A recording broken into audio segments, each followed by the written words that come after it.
hopes you can hear the chant. Quick These Sam. fans are very emotional. GBL. It's only been 6 years ago, you know. Now, Cats win.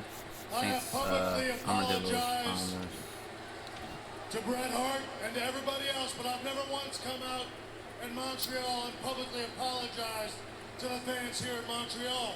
So that's what I'm going to do right here, right now. He really is? I am, and I will always be very sorry that the entire situation ever had to happen. But I have to tell you, what I am most sorry about is the fact that you people have never managed to be able to get on with your lives. So much for the apology. That was it, huh? Oh, In America, back at home, heck, all over the world. All over the world. Nobody cares about what happened back in 1997. No, Montreal, Canada sits there all by itself as the only people that are stuck in November 1997. It's like a time warp, JR, here in Montreal. They can't get over it. Sean's telling the truth about that. Move on, people. Get a life.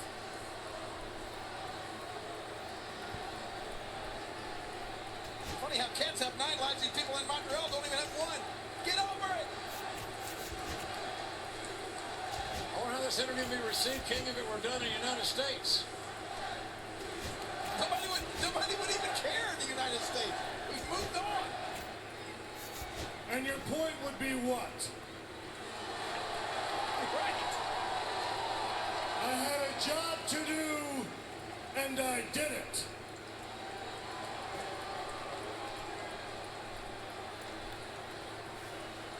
Somebody's got a sign that says Bret Hart is God. Please, folks. Look. It's time for all of you to move on with your lives. Hold on a second. You sanctimonious son of a bitch. Oh, my God. That's really something. Sheriff was a pander. Expect people to believe this crap that you're saying? Expecting people to believe all this junk that you're spewing out? This is about 1997. This isn't about you. This is about 1997. And you just want us to go on and pretend that it never happened? Just move on with our lives and forget what you did? Yes, yes. So, all I'm asking is for you to pick something else to dislike about Shawn Michaels, because I'll be honest with you, there's plenty to dislike about me. I mean, you can dislike me for beating your fellow Canadian Chris Jericho at WrestleMania. I mean, at least that happened within the last year. I'm just trying to help you move on with your lives. Hold on a second, jackass. Just hold on 1 second, all right?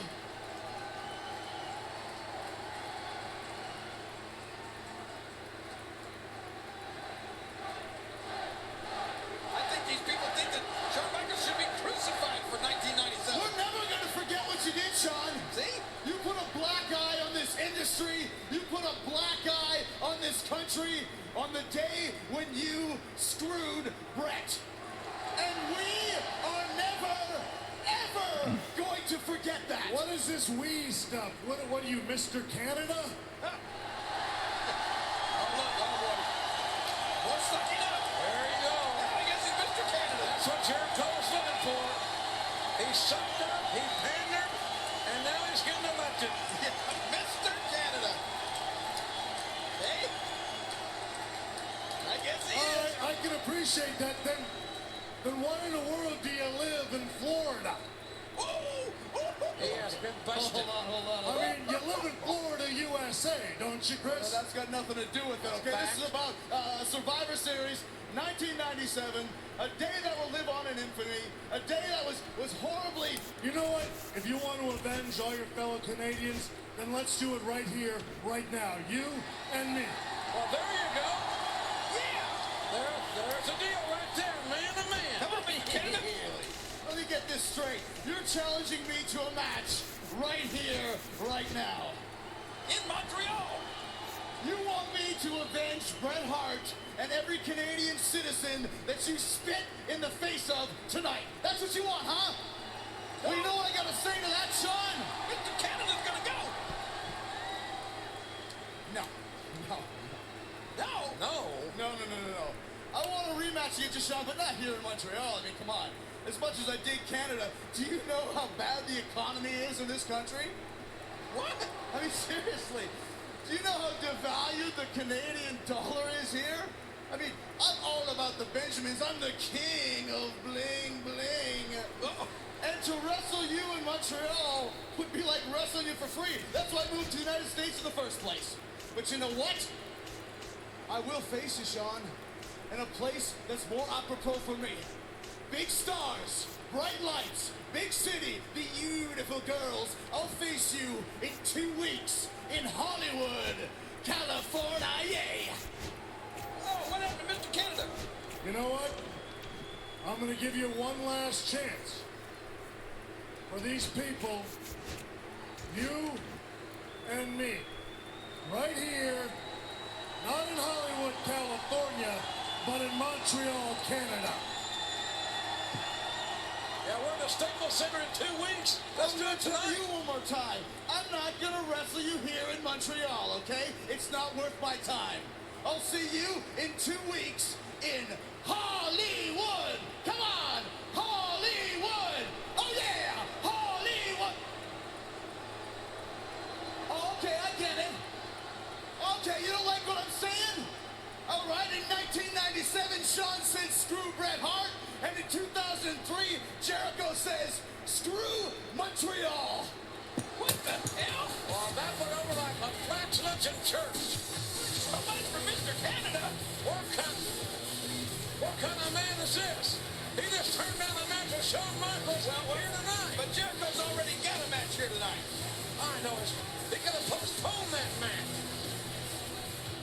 Look at Mr. Canada. Yeah, what a jack. Hey.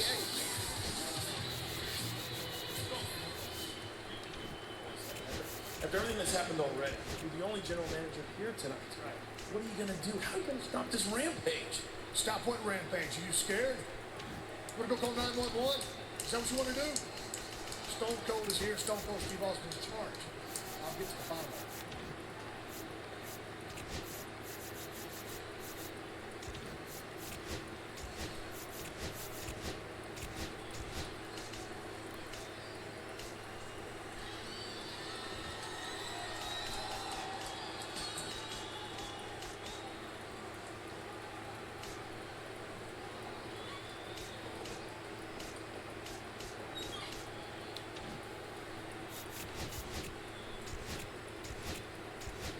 We need to talk.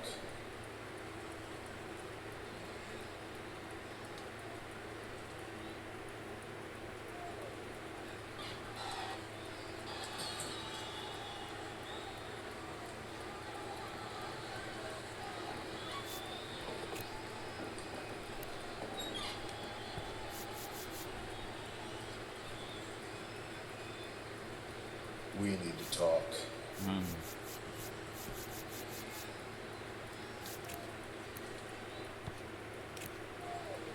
Kane, I don't believe what I'm hearing. You said we need to talk. We started talking, and you're talking about quit. Kane, quitting is not an option. Why would you want to quit? Because you think people are laughing at you? Is that why? That's why you want to quit? That's pathetic. You thought Tommy Dreamer and Rico were laughing at you? So you beat the hell out of them? Backstage, like a coward?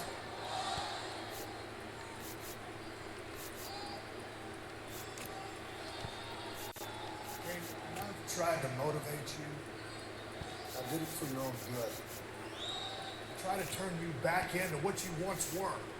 A damn monster. I don't need you killing my superstars backstage. I need you killing my superstars in the ring. You know what? After what you did to Eric Bischoff last week, Kane, I'll bet if you go out here tonight, the people here will cheer you. That's right, they're going to cheer you. They ain't going to boo you. They're not going to laugh at you. They'll cheer you. I'm going to give you an option. I'm going to give you a choice. And listen to me. You can go out there with me tonight, with Stone Cold Steve Austin, and you can listen to these people cheer you. Or, if you choose to do so, you can stay back here and you can quit. So those are your options, Kane. Now please, remove yourself from my chair.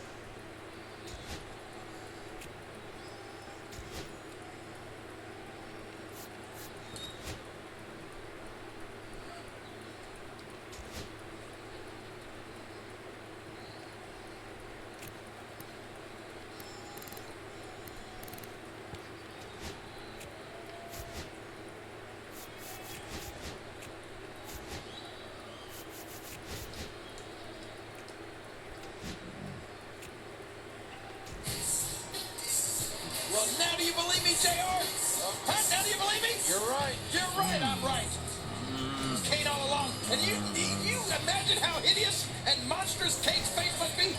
Stone Cold Steve Austin, the rattlesnake, couldn't even look Kane in the eye. The following contest is scheduled for one fall. Introducing first, weighing in at 282 pounds, Tech. That's the big picture they wanted that Well, back ladies and after gentlemen, Michael let us King take went you back down. to last week on Raw. It was Scott Steiner and Stacy against Test and Chris Jericho, a match made by Eric Bischoff. And look at this forced tag. Steiner had been incapacitated with a steel chair. Oh, and then look at this. The big tough guy, Test. Oh, he is a classless piece of garbage. Watch and listen to this. And the forcing. Oh. Man. That's why Stacy is not here tonight. On Raw, she's convalescing, and Scott Steiner is at her bedside. What? At her bedside? Of course. Where else would you be? I should be at her bedside helping her, you know, some of these days soon. Los It's gonna be Santos. Scott Steiner and Test one-on-one. If there's anything left to Test after this. Oh, my. They love Kevin Nash and Montreal. Bedside helping her, you know, some of these days soon. It's going to be Scott Steiner and Test one-on-one. If there's anything left to Test after this. Oh, my. If there's anything left to Test.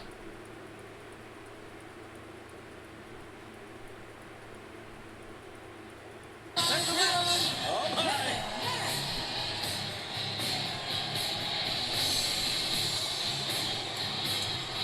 A standing ovation for the 7-foot, 300-pound Kevin Nash.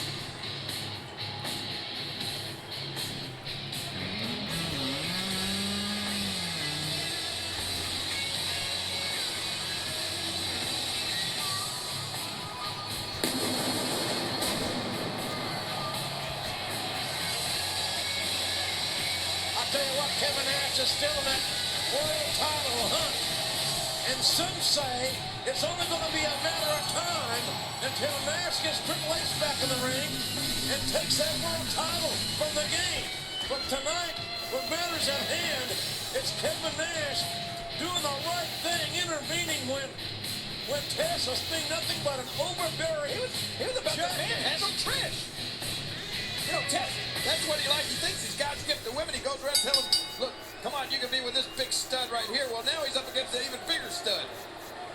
Ted's a big guy, but look at what he looks like beside Kevin Nash. Tess likes to intimidate people, but you're not going to intimidate Kevin Nash. Nash is a street fighter. He is a smash-mouth competitor in the ring. Nothing fancy, nothing cute from Kevin Nash. All he does is have a win-at-all-cost attitude, and Kevin Nash, take it from me, folks, likes to hurt people. Wait a minute, now, is Test apologizing?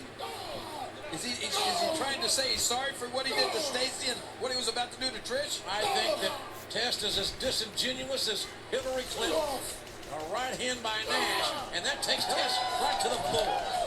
Hillary Clinton do to Trish? I think that Test is as disingenuous as Hillary Clinton. A right right hand by Nash, and that takes Test right to the floor. Hillary Clinton? Well, Maybe as disingenuous as Jericho. How about that? well, that's even worse. And look at Nash. Test able to unmount and send Nash right straight to the ring post. And even as tough as Nash is, ain't nobody in the roster tougher than a ring post. As Nash tossed back inside. Nash looking to do the right thing by intervening when Test was being nothing but a jackass to Trish Stratus. You think Stacy Keibler is at home watching this, convalescing in her bed? I think we mentioned that just a few minutes ago. You have a senior moment again, and now Test is taking that padding off that top turnbuckle. Hey, wait a minute, look at this! Look at this here! There's Trish. What are you doing, Trish? Look out! And Trish trying to tell the referee about the turnbuckle. And Kevin Nash caught Trish, and he caught the size 14 right in the face, and Test wins it. Oh my God! Here is your winner,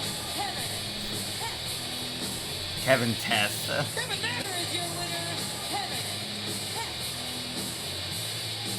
Kevin Nash was, as you said, catching Trish was shoved almost to the mat.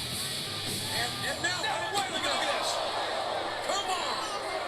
Mae Young, 80 years of age, 3 or 4 weeks ago, Stacy last week, and just He just pulled Trish out of the ring. She fell right on her face. Well, this is one first-class jerk. Oh, Test just ramming Trish's back and the back of her head and her neck on that security wall.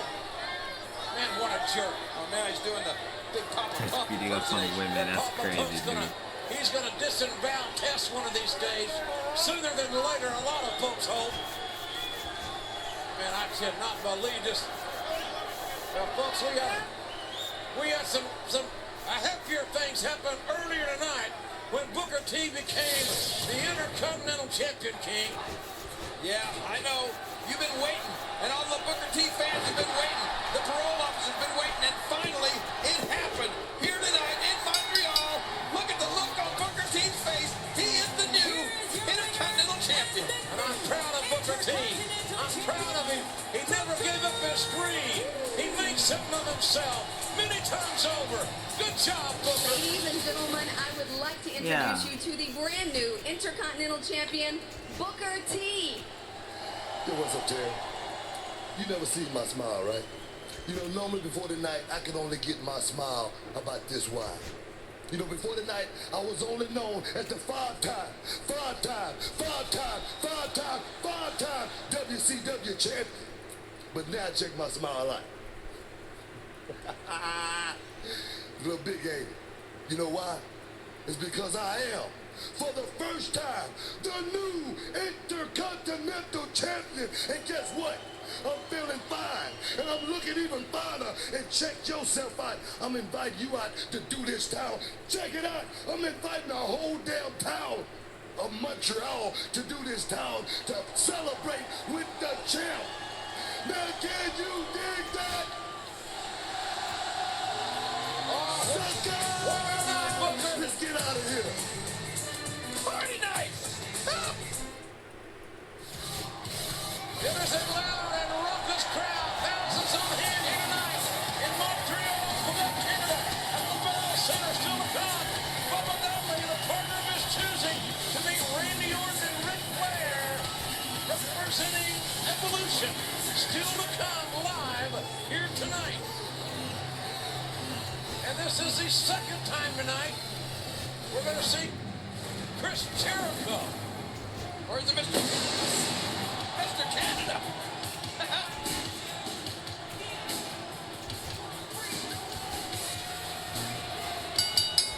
The following contest is scheduled for one fall. Introducing first from Winnipeg, Manitoba, Canada, weighing in at 230 pounds, Chris Jericho. Well, Jericho got a tremendous ovation earlier tonight when he came out in the highlight reel to interview Shawn Michaels. He's not getting that big ovation here to present King. Now all of a sudden he's an ass clown. Who knows? Well, tonight, Raw is being brought to you live by Bad Boys 2, starring Martin Lawrence and Will Smith in theaters July 18th. And by cash Astro GTX, the motor oil as advanced as your engine. And by Snickers Cruncher. What? Looking for a satisfying crunch? Grab a Snickers Cruncher. Shawn Michaels is more than happy to take on Jericho tonight, but Jericho backed away. And from Auburn, New York, weighing in at 270 pounds, Mark Jindrak. So it's going to be Jericho and HBK in LA in 2 weeks on Raw, and this is a very impressive kid.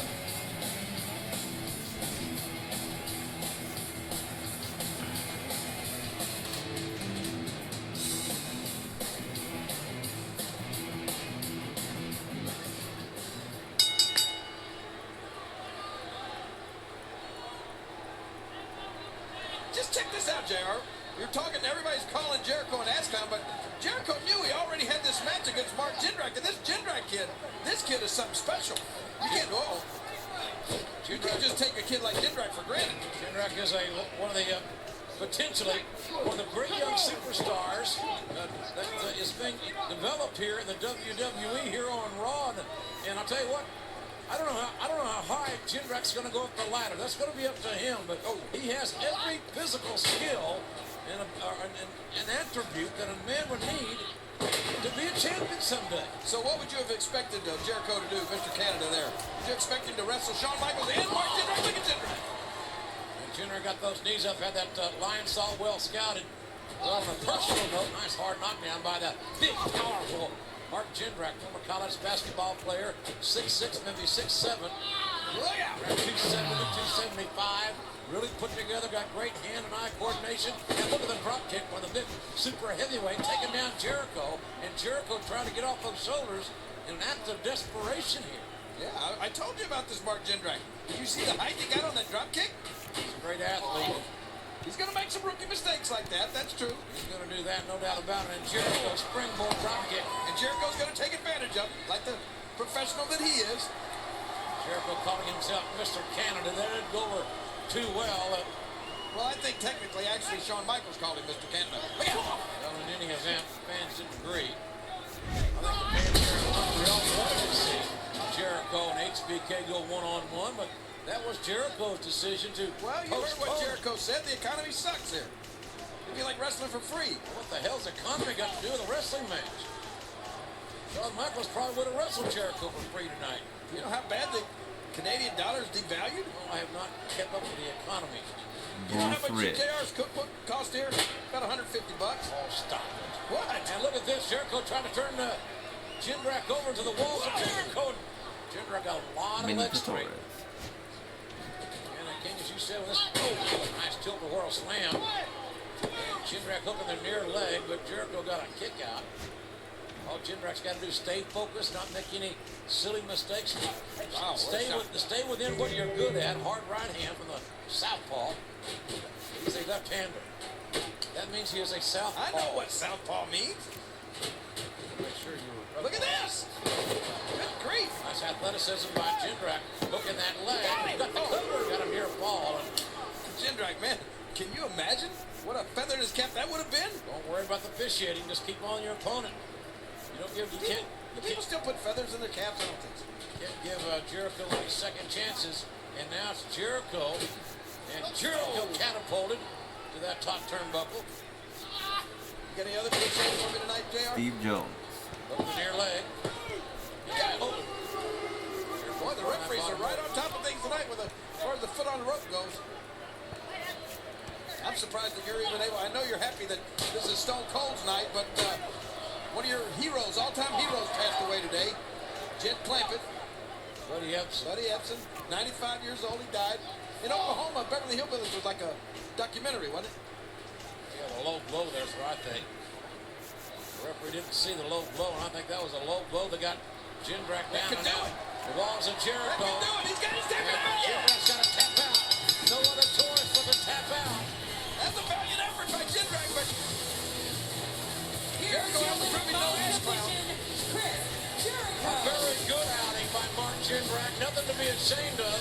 That's for sure. This kid is young in his early 20s. Only going to get better, I'll tell you. you know, You see, Michaels, that is you in 2 weeks in Hollywood. Hollywood. That's what I get WrestleMania revenge. He really might be Mr. Canada. Oh, yeah, he's Mr. Something. What do you mean by that? Mr. Hollywood. He'll probably bring his agent, his people. Sure. He'll have his people call you. Well, ladies and gentlemen, this Sunday, a big night right here in the new TNN. On Heat, it will be Triple H, the heavyweight champion of the world, taking on Maven. The biggest match in Maven's career, King. This Sunday at 7, 6 Central, here on the new TNN. Well, I'll tell you what, if Maven could pull off an upset there, he may someday be as great as this man, but I doubt it. Freddie Blassie. The new edition of WWE Magazine, all about Freddie Blassie. Fabulous story about the history and the career of Freddie Blassie. It's on sale tomorrow, folks, on newsstands everywhere. And certainly this next matchup and between Molly and Trish has some pretty doggone high stakes in it, because the winner will meet the new champion, Gail Kim, next Monday in Indianapolis for the women's title.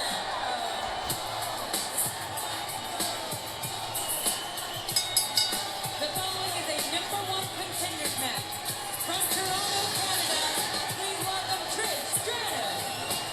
Well, I'll tell you, folks, you got to wonder just exactly how fair this is, because earlier tonight, Trish tried to tell the referee that the turnbuckle cover was undone in a test Nash match.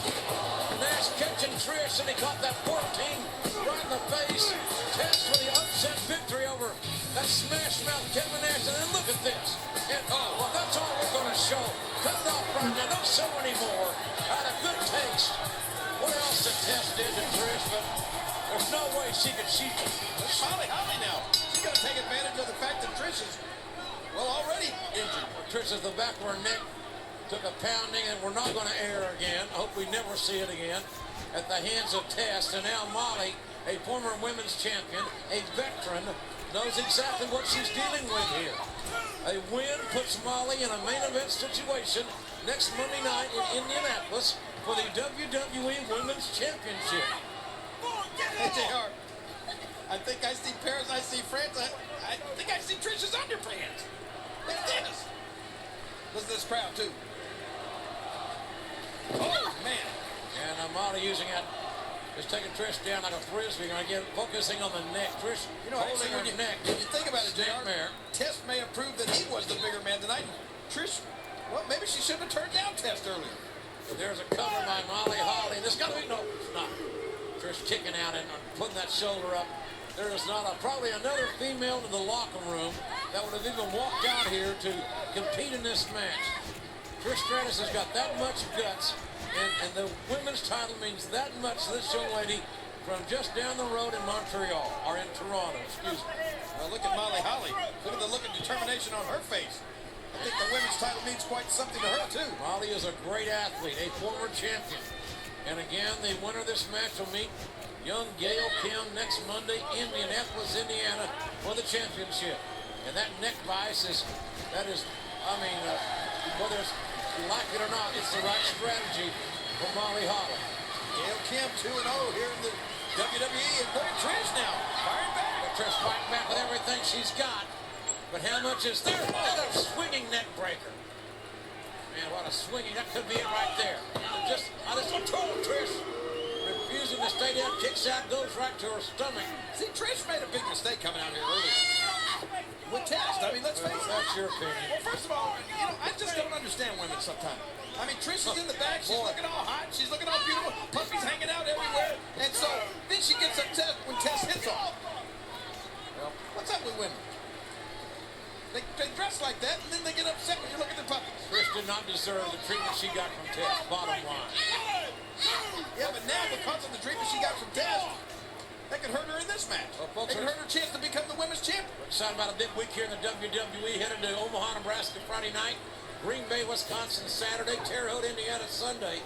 As we said, next Monday, handspring elbow in Indianapolis. And there's a roll up. Trish can do it. Oh, Molly too strong, able to kick out. Is that a thong?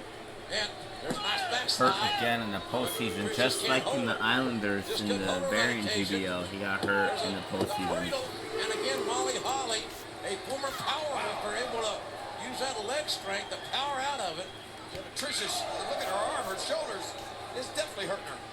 Her neck may be spasming. You know she doesn't have all the strength in that arm that she normally does. I love it when she spasms.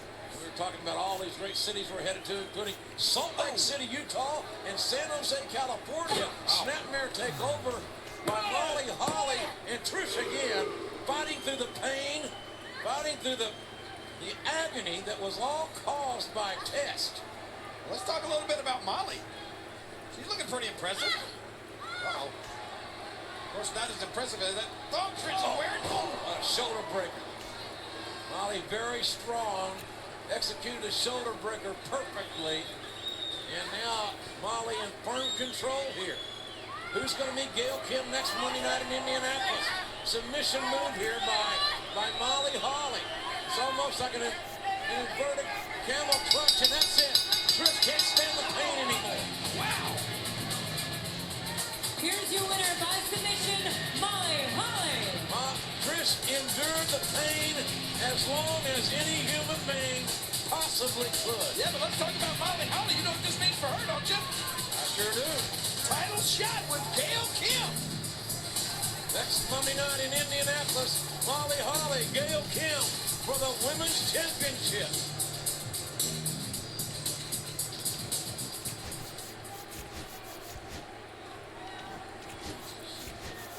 What are you doing?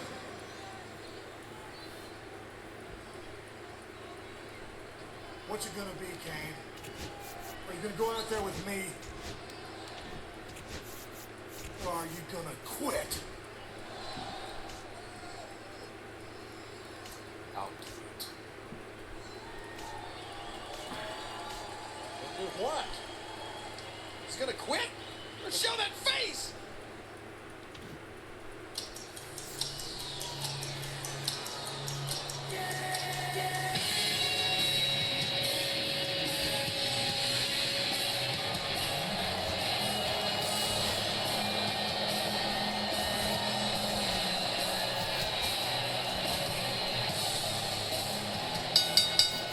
The following tag team contest is scheduled for one.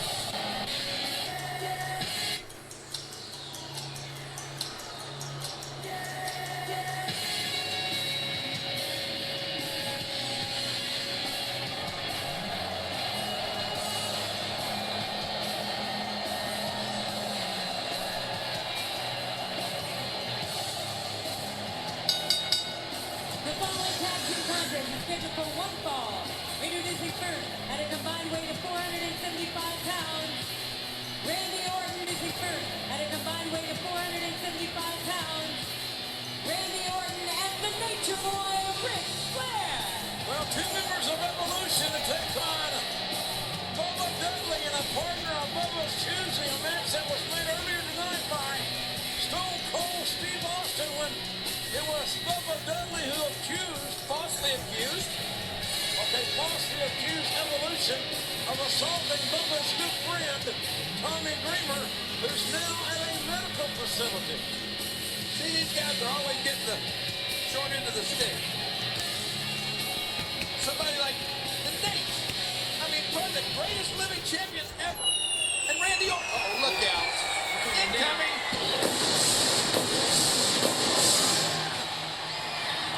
Here comes the false accuser.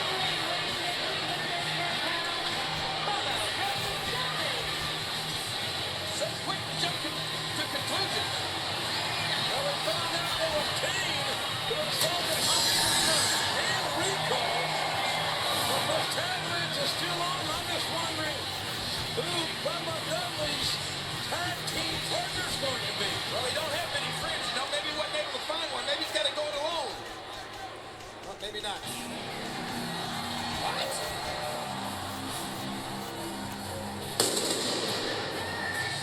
Introducing his tag team partner from Battle Creek, Michigan, weighing in at 235 pounds, Well, Bubba's not going to go it alone.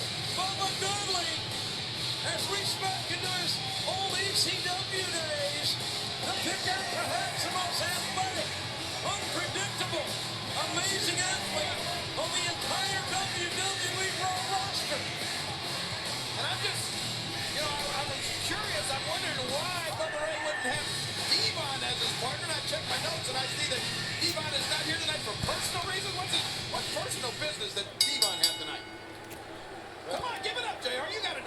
think now's the time or the place to talk about that, but in any event, it's going to be Randy Orton and Rob Van Dam starting it out here in this tag team matchup. Nice shot right to the face of Rob Van Dam right off the get-go. I'm still wondering if Kane said, I'll do it, if he was talking about, oh, look at this cover. Look at this cover by Van Dam. Kane's going to come out here, or Kane's going to quit tonight. Nice heel trip by Van Dam right into that moonsault. Hooking the leg, and Randy Orton being pressured, being pushed, being challenged by the awesome Rob Van Dam. Oh, awesome Rob Van Dam. This kid's so full of himself. I mean, yeah, sure, he can do things that, well, probably none of the other WWE superstars can do, but he knows it. Orton trying to block that shot. Couldn't get it done to the Flair on the outside, trying to slow down Rob Van Dam, and Van Dam. That's a big takeover. Oh, and look at that modified neckbreaker by Randy Orton. Randy Orton may be able to show Rob Van Dam a thing or two. Randy Orton, the youngest, hard. Right. Can we see that move again by Orton? Watch this. Bang! Yes! And that is devastating. Absolutely devastating. And Flair gets the tag while we're showing you that replay. You got to admit that Randy Orton's something special. He don't go around pointing to himself. This RVD stuff. He's sort of modest, actually. Isn't he? Go ahead and admit it. Sort of modest. Good call. He convalesced. He came back from that devastating shoulder injury. He kept us updated week after week on how it was progressing. Drinking again. Right hand by Flair. Left shot by Flair. And Van Dam fighting right back. Look at the company Randy Orton keeps. Smart. Look at that. Come on, Nate. Rock takeover by Flair. Flair quickly makes the tag. Flair didn't get the better of that situation, and from behind as Van Dam is trapped to try to get that tag to his tag team partner Bubba. Standing drop kick out of the Hello, baseball fans, and welcome. MLB The Show brings you the National League Championship Series. It's Austin going up against Delaware. With Chris Singleton, I'm John Shelby, and you gotta love a Game 7, especially with a trip to the World Series on the line, Chris. Yeah, and the heat's turned up all the way tonight, Boone. The pressure's never higher than in a Game 7, and the pennant's on the line in this one. So it's a matter now of which team can handle it better, which team can put the nerves aside and play clean baseball one play at a time. Yeah, it's got to be hard to stay in the moment knowing the World Series is just one win away. The stakes are sky high. I've had players tell me the highest level of pressure in the playoffs is in the LCS, not the World Series. First pitch coming your way next.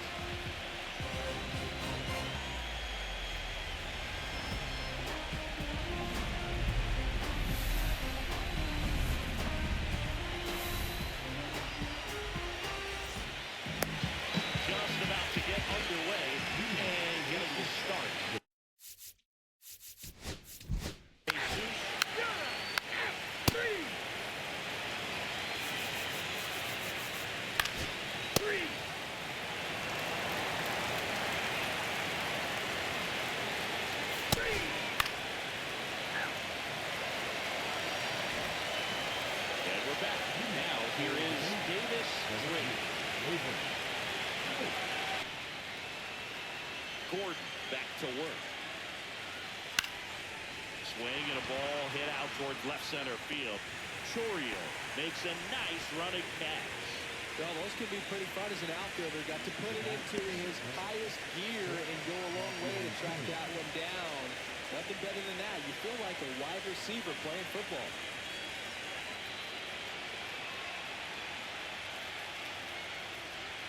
Kim batting with one down, takes the strike. Probably the best one we have seen. Throwing it where he wanted to, have a nice tight spin to it, and a teaser just off the edge of the plate.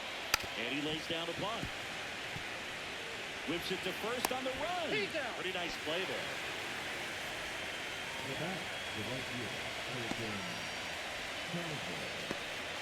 Now the number 2 hitter, Colton Cowser. He's already homered in this game.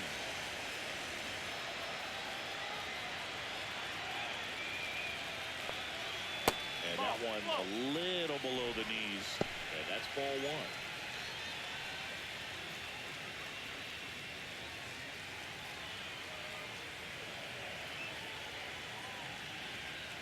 And Another ball.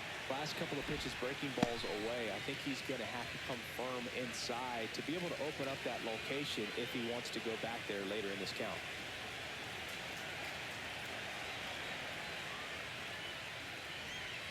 Way high with that one.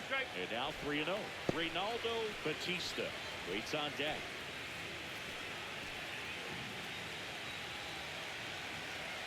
Left-hand hitter waits. And he takes a strike.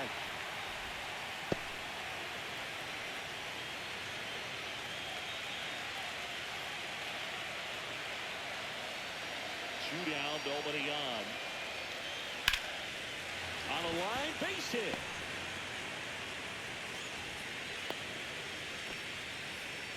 Really stayed true on that swing. It wasn't an easy pitch. Lefty on lefty. Pitch was a little down, a little bit away, but he committed to it. And his shoulder stayed square to the plate. Didn't try to pull off that ball at all. And that's why it jumped off the bat. Runner at first with 2 away. And here is Reynaldo Batista. Ball in the dirt.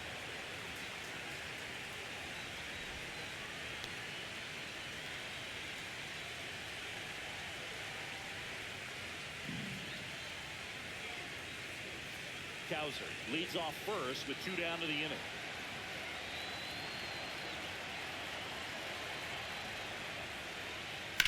The other way. Fair ball.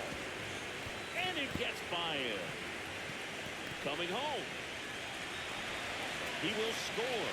And the lead runner has to hold on at second. Picks himself up an RBI. With the pitch away, that's exactly what you want to do with it. Just ride it the other way. And right there, just barely able to keep it fair down the line for the double.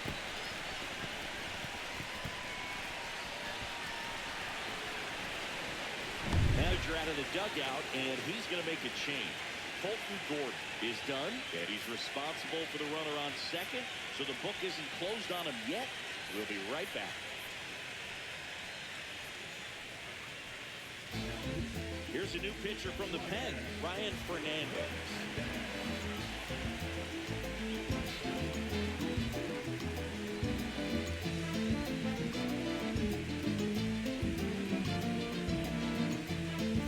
So runner at second, 2 down. Stepping in, Pete Alonso. And that's just foul.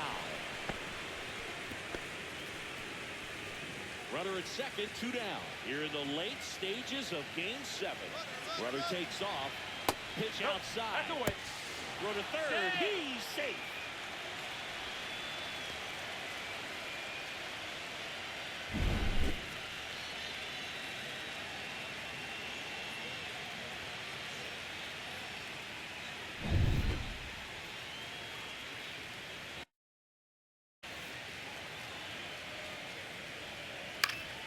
So a foul ball makes it 1-2.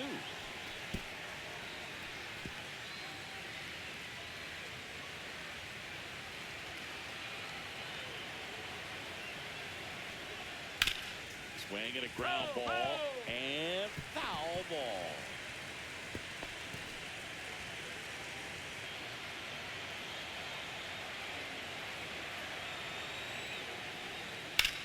In the air to left center. Nabs it, and that is that. 1 run, a pair of hits, no errors, and 1 left on. 1 more shot coming up. Bottom of the 9th on deck. The Bandits on top here, 6-2.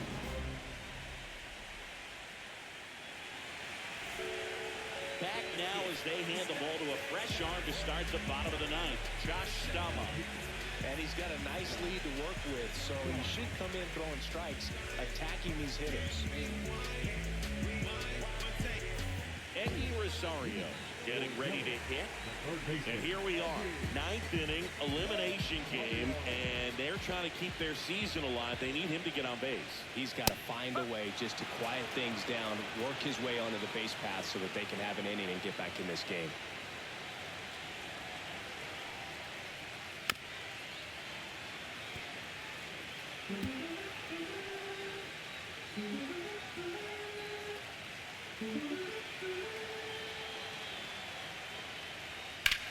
Swing and a high fly ball right field.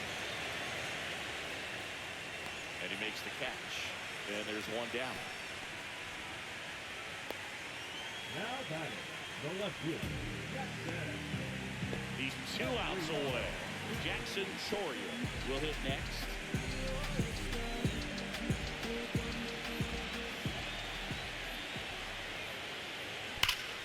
And that one wrapped foul.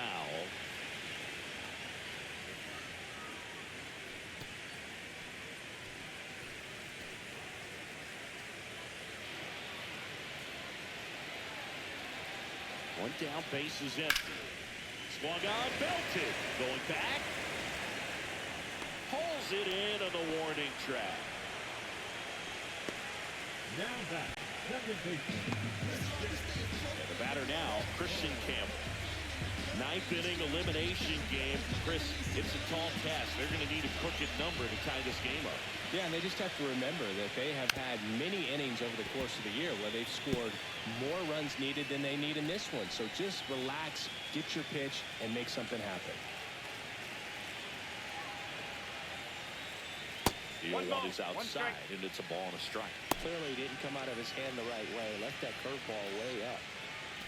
2 down, nobody on. Here in Game 7 of the National League Championship Series.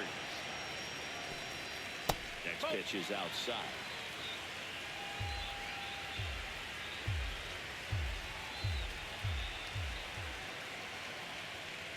Just missed. That's a ball.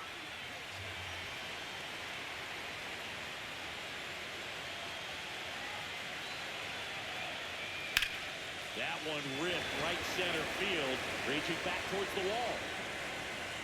And that does it. They win the pennant. They are champions of the National League.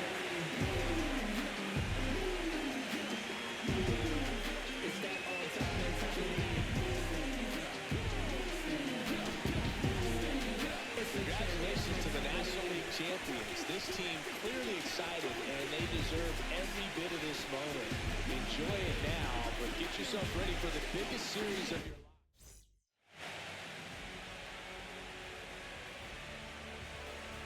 For my partner Chris Singleton and our great crew, thanks for watching the National League Championship Series on MLB The Show.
head fracture.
Now listen to me, I wanted to come out here and start this show off tonight because enough is enough.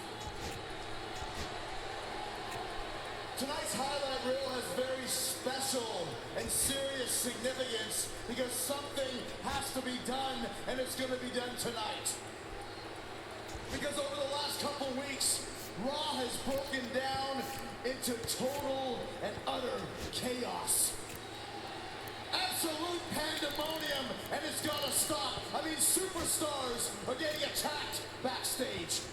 Grown men are terrified to go into their locker rooms, and it's gotta stop. There's paranoia, there's unrest, besieging the entire WWE locker room. I mean, even me, who most people say is the toughest man in the WWE, was... Oh, I'm tough. And even I was scared to come here tonight until I heard from the one man who can make a difference. The one man who can restore order and decency to this plague show. And ladies and gentlemen, he is my guest tonight, so I want you to welcome, coming back from a very serious injury, my close personal friend and the co-general manager of Raw, Mr. Eric Bischoff.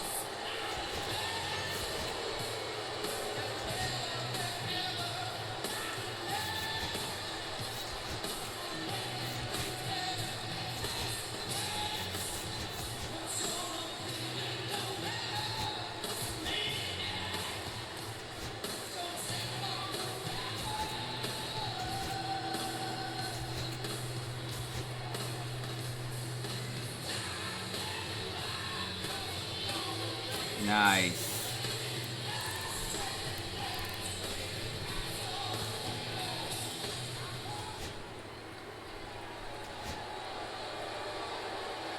Mr. Bischoff, I know how difficult it is for you to come down here tonight. I mean, just 2 short weeks after being brutally chokeslammed off the stage by Kane.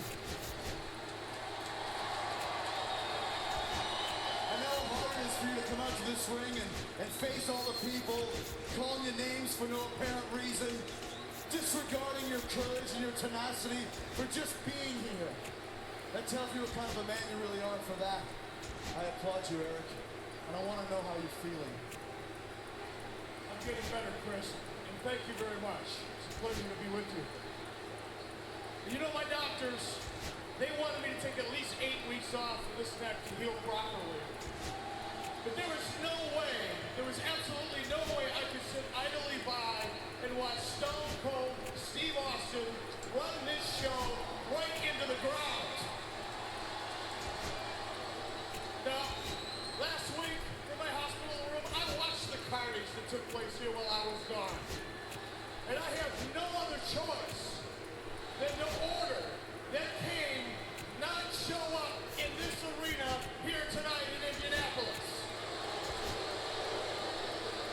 Somebody had to do something. However, we are going to see Kane on the show because we've arranged a one-on-one sit-down interview between Kane and Jim Ross.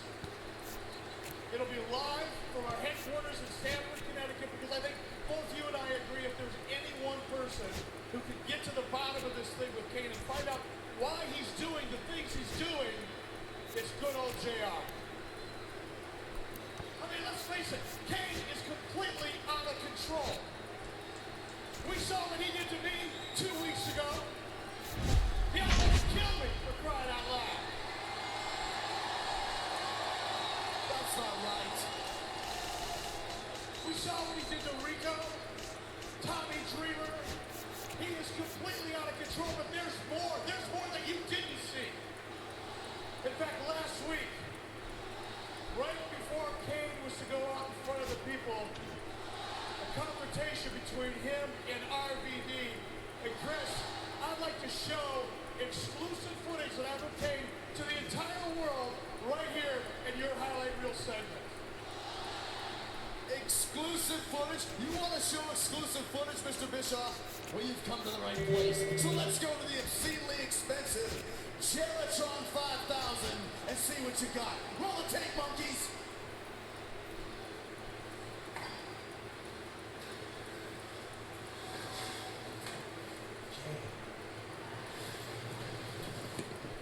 You're going out there, right? It's the right thing to do, King. No matter what happens between you and me.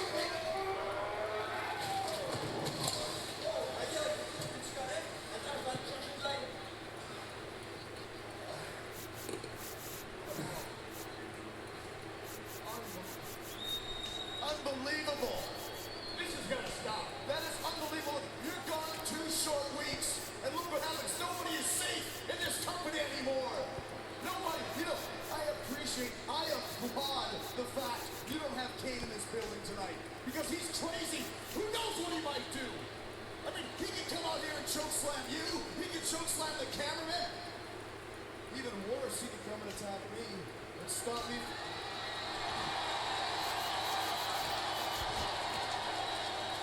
I don't give a damn what you think, because nothing is going to stop me from getting revenge on Shawn Michaels next week in our WrestleMania rematch from Hollywood. So I think, as a matter of fact, I know that I'm speaking on behalf of the entire Raw roster when I say...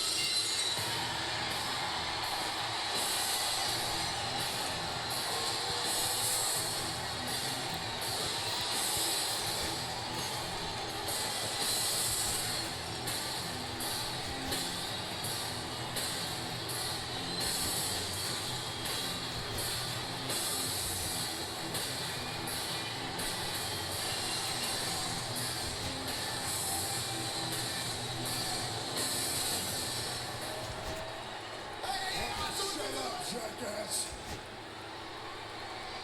I got nothing to say to you, so butt out. What the hell do you think you're doing? I'm taking control. You ain't taking control of nothing. What are you doing, sending Kane to Connecticut to talk with JR? Did you talk with me about that? No, you didn't. Shut up. Yeah, you damn right you do. I was going to address the Kane situation in this very ring. I was going to call the sumbitch down and deal with him face to face, man to man. I was going to talk to Kane. Matter of fact, I was probably going to beat the crap out of Kane. Oh, great. You're going to kick his ass, so what's that going to accomplish? Huh? Have you thought about that? You're gonna kick his ass. What is that gonna accomplish? Hurt more innocent people? Is that what you want to accomplish? I mean, think about it, Steve. Think about it. The pain, the trauma, the injuries, all of it. RVDs, Rico, Tommy Dreamers, mine. It's all on your shoulders, Steve Austin. And if you really think about it, you ruined Kane's life. Because he was fine. He was happy. He was a tag team champion. He was successful in this business until you stuck your nose in his and convinced him to be a monster again. Steve Austin, all of this is on your head. Face it.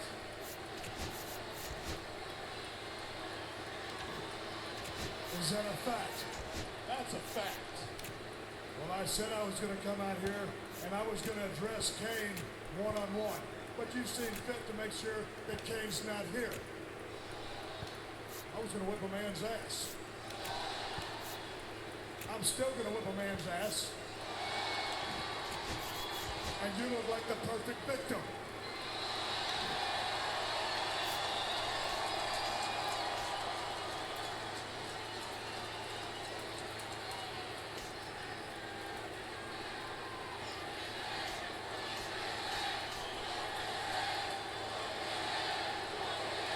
Look at him. Look at you. It ain't worth it. You're pathetic. You stupid little neck collar, you make me sick. You're a lucky bastard.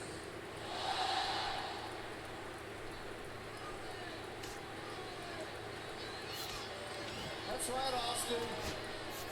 Walk on out. Walk on out of this ring. As a matter of fact, why don't you do one better and do what the entire WWE locker room wants you to do and just keep on walking right out of this building, right into your little truck, and drive your ass back to Texas, because nobody wants you here.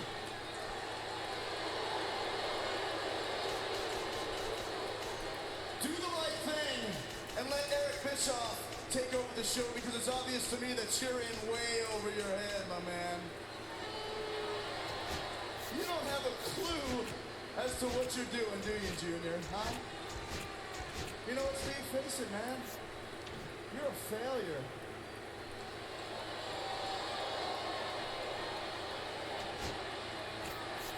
Admit it. You failed. And since you've ruined Kay's life, why don't you get the hell out of here before you ruin everybody else's, you sanctimonious son of a bitch!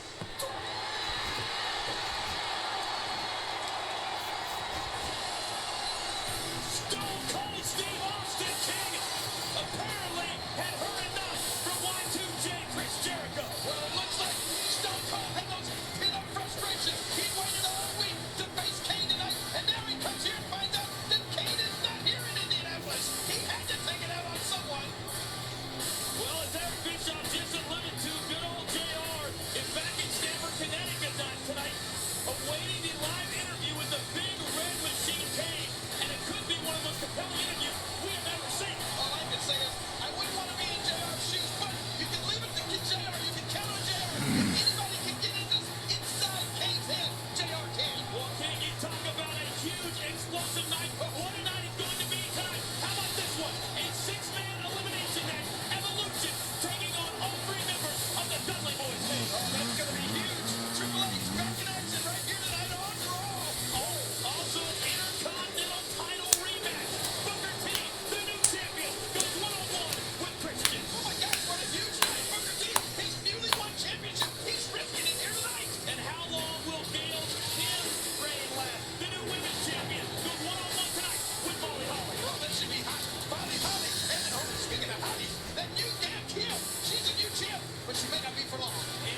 smiles on the face of Tess, a whole lot of smiles on the face of Scott Steiner these days. And Steven Richards, you never know where his head is. That's because he doesn't know where his head is. Oh, wait a minute. Look. I think Scott Steiner wants a piece of Tess. He wants Tess. Tess says, no way. Uh-oh, look out, Steven Richards. Big pile of punches throwing Steven Richards into the corner. Here we go.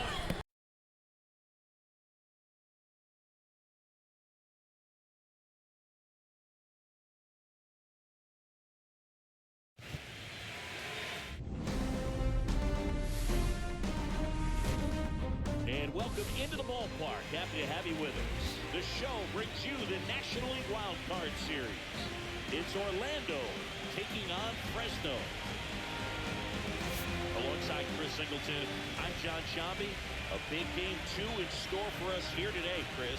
Absolutely, and it might seem like there's not as much pressure if you've already got a win in game 1, but they're dying to close this series out right here and now. The last thing they want is to lose the momentum and go into a do-or-die game 3. That's a lot of pressure.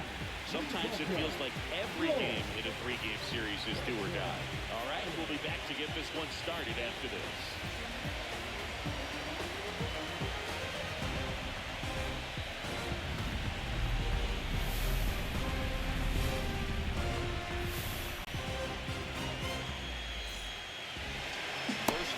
Moments away, and towing the slab, Aiden Smith. This guy has a ton of respect from his own teammates. He's the type of guy. He's not having a good day. He'll go out there and just wear it. No matter what happens, his starts tend to be less demanding on the bullpen. Ready to go? Now it's the veteran outfielder, Nolan Jones. And that's downstairs. And here we go with game 2.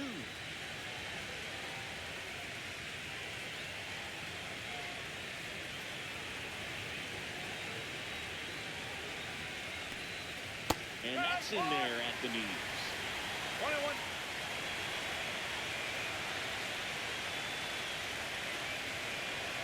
That one misses. Now 2 balls and a strike.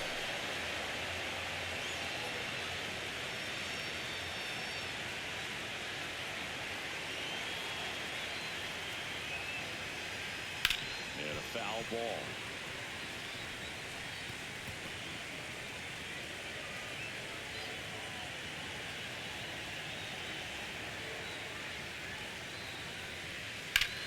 In the air, left field, Benzone. Sizing this one up, calls it in, and there's one away.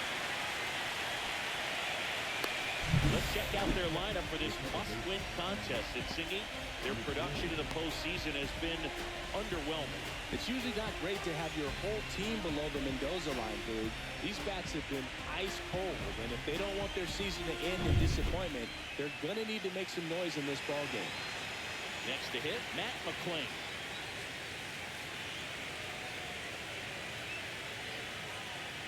And the first pitch fastball is in for a strike. Not sure if he was expecting for the pitcher to come right at him, but he got a nice cookie there and just watched it the entire way. That to right. And that'll fall for a base hit. So a man aboard now with one away. Here's Vladimir Guerrero Jr.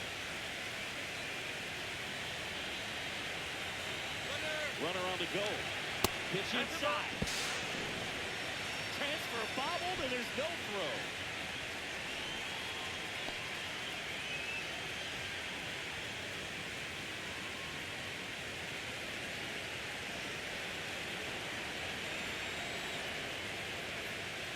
Late with the swing there. Listen, this is a guy that grew up in big league clubhouses, and it's something that you see throughout the game. His fathers also played the majors. Gets him to chase after that one. Yeah, and beyond that, all the other men in those clubhouses that sort of take you under their wing as a son or nephew and show you some of the tricks of the trade. It's just invaluable, that type of experience. And he takes it himself for the out.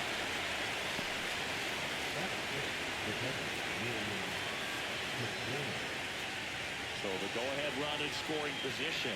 And now it's William Contreras.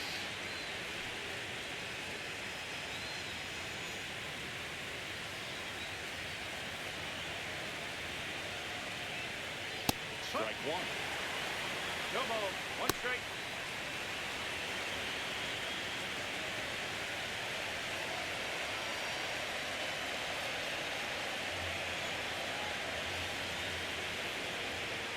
Next offering is in for a strike.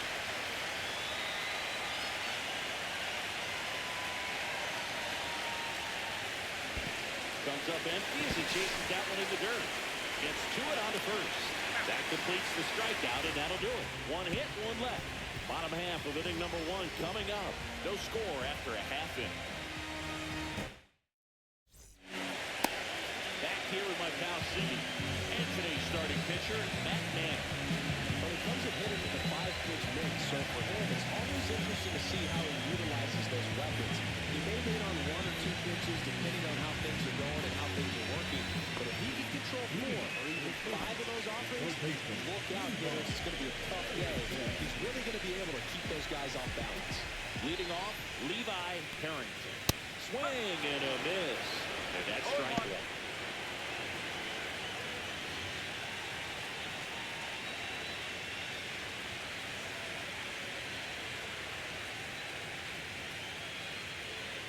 Tapped at the plate, but it's a foul ball.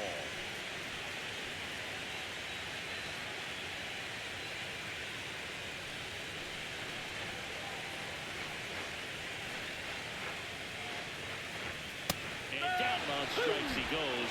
One gone, bottom half of the first. Well, I think that's a case of overthinking right there. Got 3 straight fastballs, looking in the 0-2 count just to pour it back. This is Willie Castro.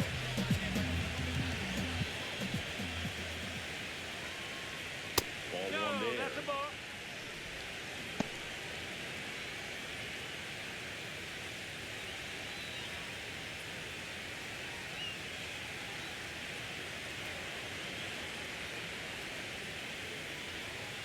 The shortstop takes the ball.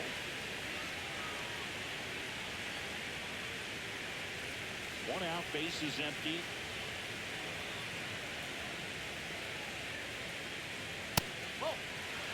He's great hitting the ball the other way, and that pitch did a good job to straighten him up a bit. Mission accomplished.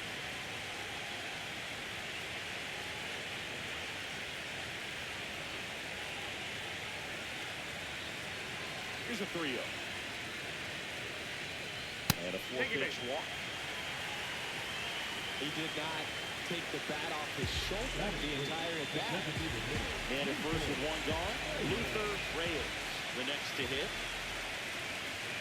That one misses. That's 5 straight.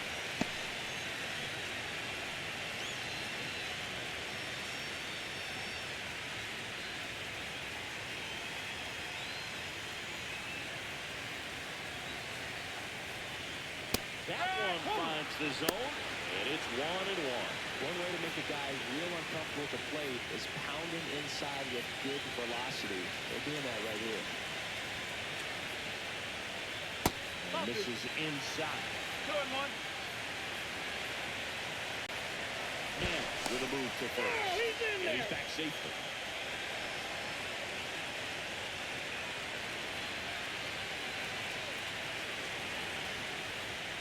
Inside. 3-1.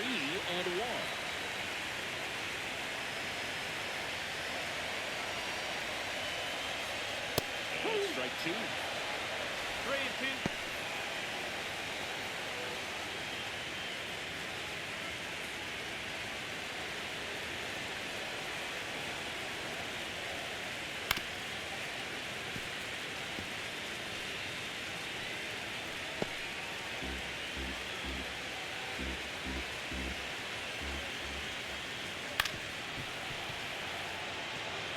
I would throw him another breaking ball. Probably go again with the fastball slightly elevated. He just is having a hard time catching up. 3-2. Knocks that one away, and we'll do it again.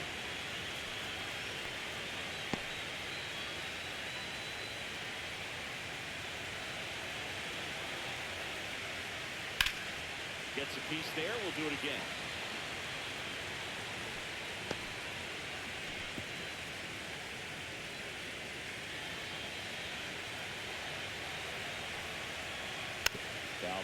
again, and it remains 3-2.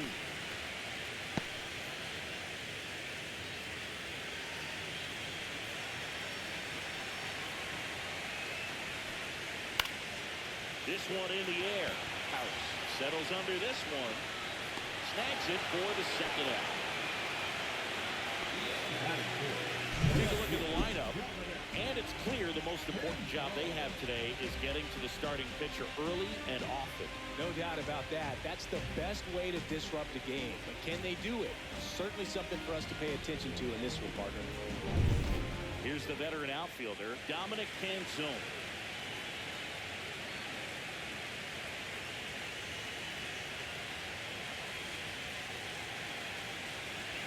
Runner on the go. That's in for a strike. Save!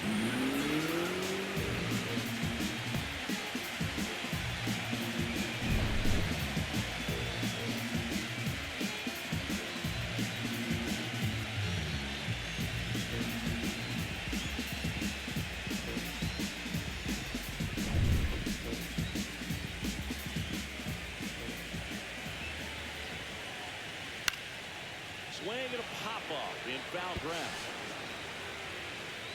House puts it away, and the inning is over.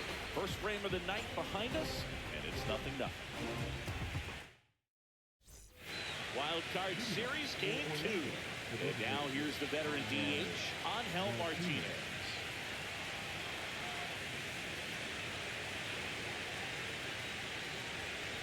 Gotta love the intensity of postseason baseball.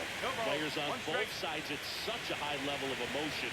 Everything is amplified. Swings through that one for strike 2. Talk about that intensity, Brew. It comes out of everybody. Think about celebrations by players like Carlos Correa, Jose Bautista, Kirk Gibson. Just iconic moments.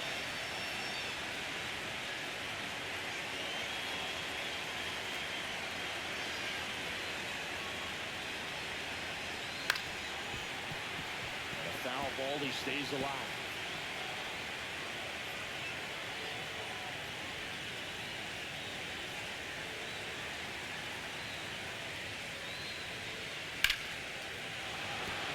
Big stock center field. So a man on base to start the inning.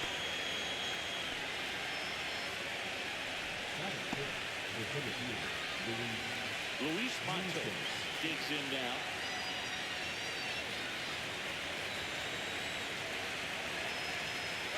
Runner on the move. Swing and a miss.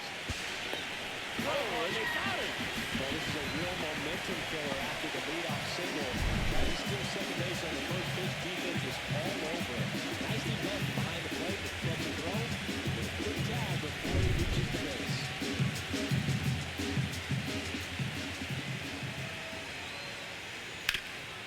Hard hit left side. Throw to first in time. He's out.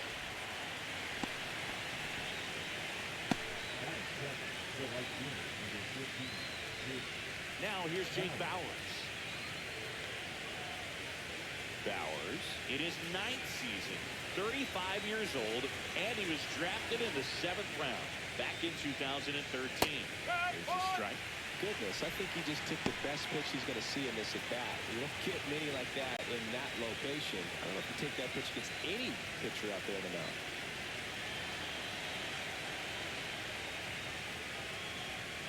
And a swing and a miss. There's that slider. Just a really nice slider down and in there. He wants to get the hitter thinking fastball, speed him up, and just subtract some velocity and add a little movement.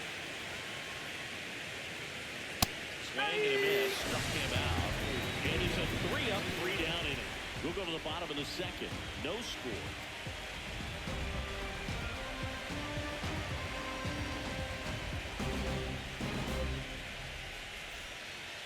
And welcome back to the ballpark.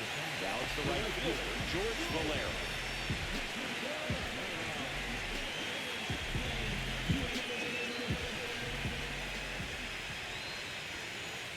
And immediately pumps in a strike to the left-handed hitter.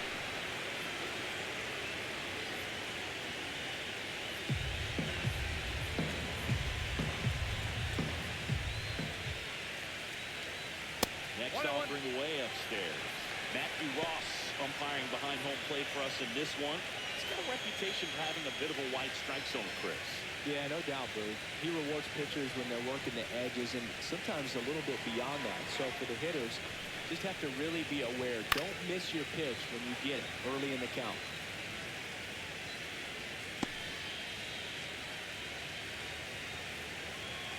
Kicks and deals. Straighten him up a little bit.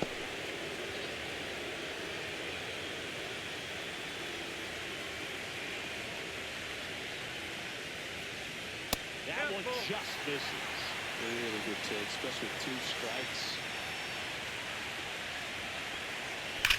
And that one ripped into right, and it goes just foul. Just couldn't keep it fair down that right field line. With his speed, if that's a fair ball, it's 2, maybe 3 bases.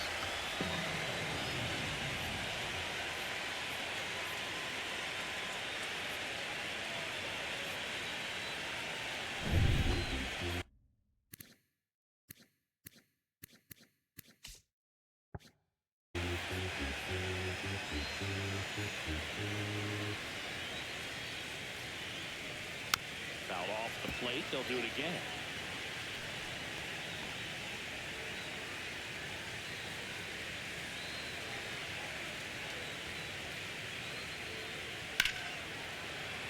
Foul ball, and it remains a full count. Always having a tough time getting the pitch by him. As a hitter, you feel pretty confident that you're seeing different pitches still able to make some type of contact. That one misses, so a leadoff walk. What a battle. It's not always easy laying off a 3-2 pitch, and I'll tell you what, he earned that walk. Now it's the second baseman, Termarr Johnson. Swing and a miss. Going along. No ball. 1 strike.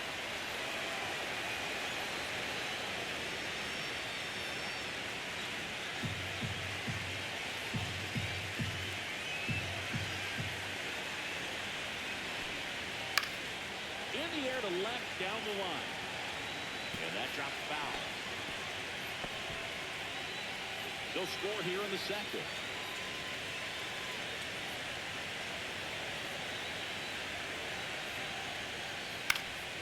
Foul ball, it stays 0-2.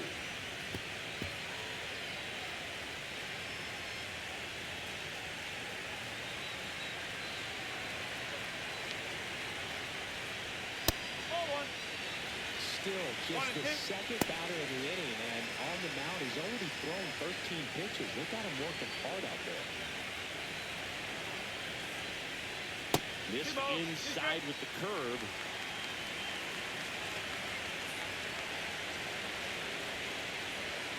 Still 2-2 after the foul ball. That wasn't an easy pitch to hit. It's much easier to do damage against mistakes, but that's not what that pitch was. 2-2 now. Lifted in the air down the left side, and that'll fall for a base hit. Throw back in quickly. First and second now with nobody out. Well, I'm not saying that play was easy, but it was harder than it needed to be thanks to the coverage. Those small moments can be costly. And down the center fielder, Wenzel Perrin.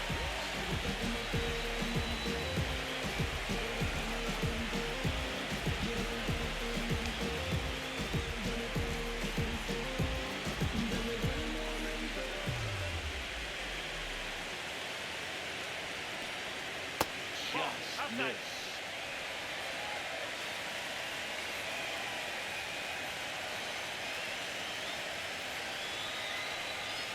Next offering is in for a strike.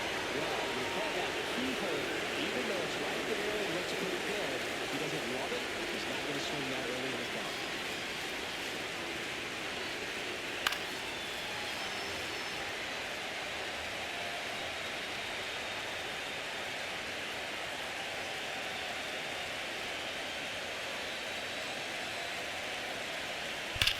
Slides, but he can't come up with it. Runner around third. He scores and they have the lead. Johnson rounds third, headed to the plate. In to score from first. It's 2-0. Everything came together for him. Got on top of the ball a little bit, but not much. That was hitting pretty hard through the infield, so I think he'll be happy with that swing. Definitely generated some good bat speed.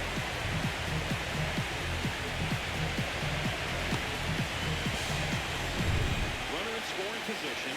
No outs. Ford now at the plate. And a foul ball.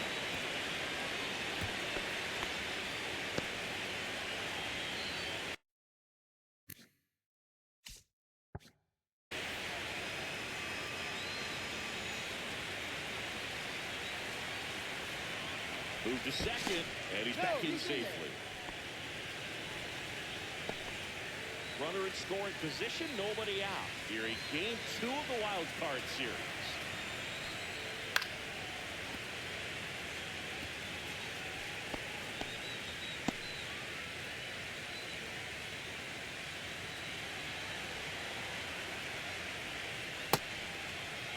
Ford started after it, tried to hold up. Now a look to first, and he'll win, says Dave Lawrence. Now it's rookie first baseman, Ralphie Velasquez. And the first pitch misses for ball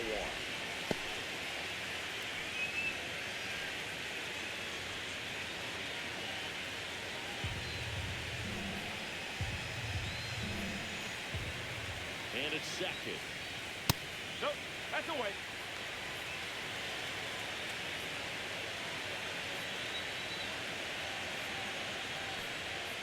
And another ball. Straight up.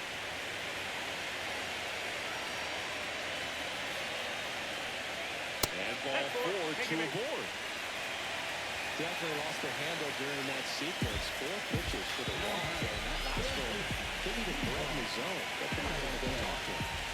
Levi Harrington will hit next. Struck out looking at the bottom of the first. Ball 1, no strikes. As a veteran out there on the ball, you're trying to establish both edges of the plate.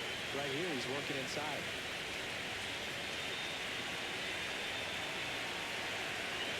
2 on, 1 out. And it's even up. Instead of letting the hitter get his arms extended, tied him up a little bit. Slightly up, slightly in. On the ground at first. And that's a fair ball. Headed for the plate. 1 run is in. Now the throw comes in. Runner holds at third. Comes through with the RBI. Not much to this one other than just a willingness to go the other way and put the ball in play. That's a team at bat right there. Nice job of staying back and letting the ball get deep.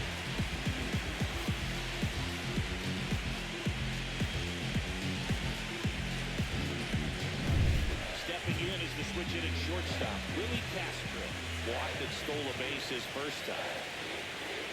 The shortstop takes the ball. 1 ball, no strike.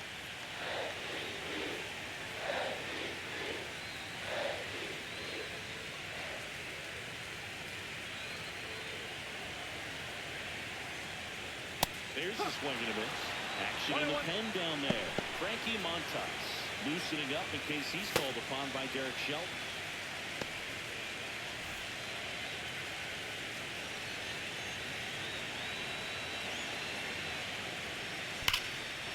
Line and a base hit into right. 1 run across. Throw comes in and holds the runner at third. They're at the corners now. We're still only 1 away. He was all over that. Just a solid swing right there. Caught it out flying and ripped it into the outfield for the base hit. Those always feel great.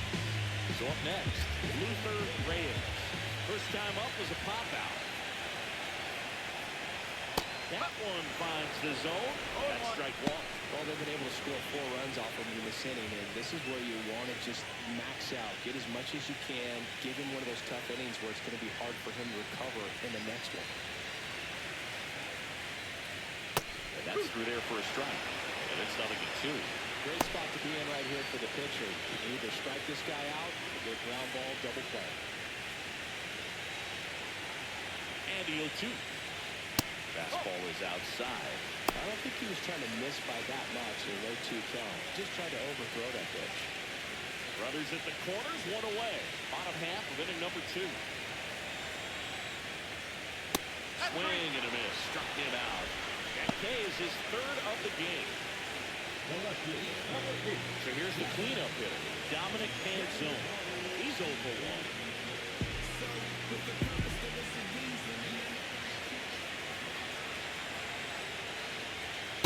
That one drifts inside.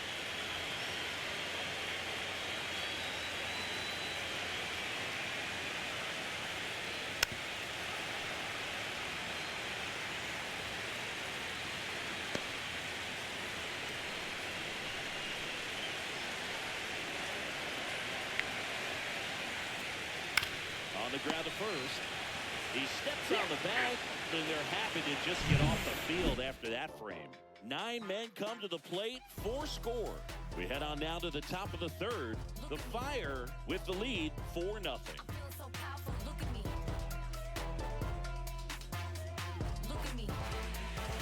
And we're back. And now, Brady House. Singh, you talked about a guy that has all the skills. The range is really good, but the arm just stands out. He makes all the plays. In there for a strike at the top of the zone. And because of that big power arm, he's able to play a little bit deeper, make throws from the outfield grass all the way across the diamond, and still get a pretty good runner. That's impressive. Valera makes the catch, and there's one down.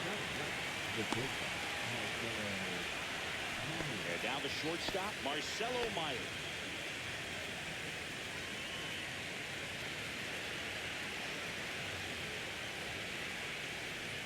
First offering, and it just misses.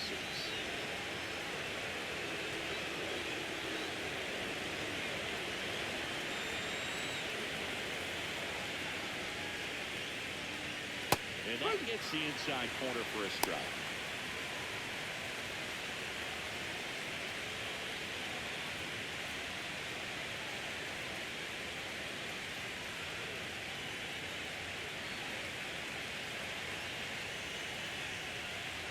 That's in there. 1-2.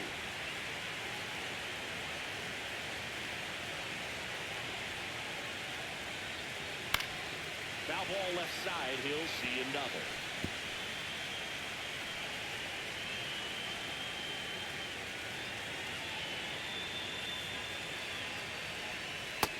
Down on strikes.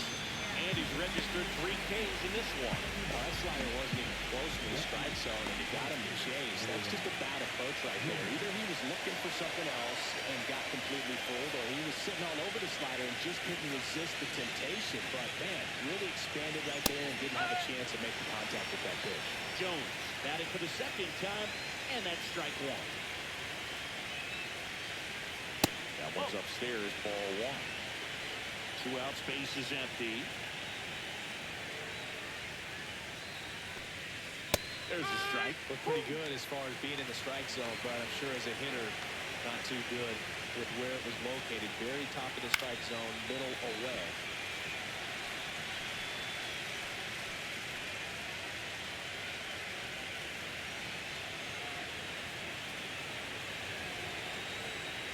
Two outs. This one in the air, right field. Valera moving under it. Makes the play, and it's out number 3.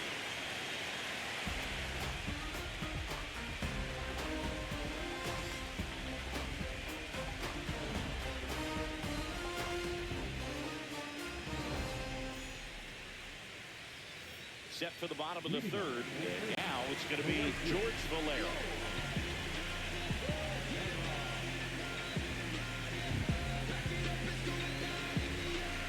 Man, back to work.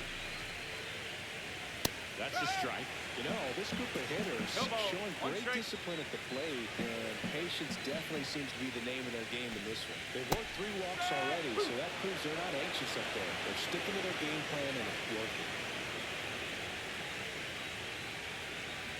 And that is downstairs. 1-2 to count.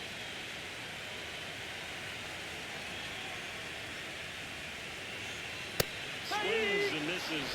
Making 4 strikeouts for him on the bump today. Termarr Johnson getting ready to hit. 1 for 1 with a single and a run scored so far.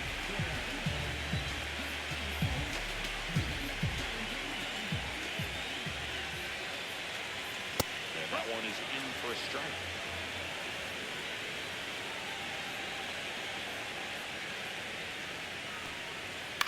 Fouled off left side.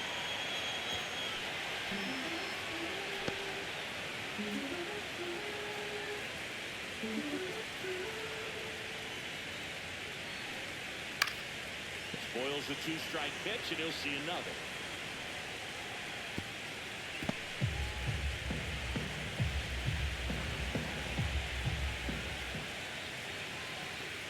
Next offering upstairs.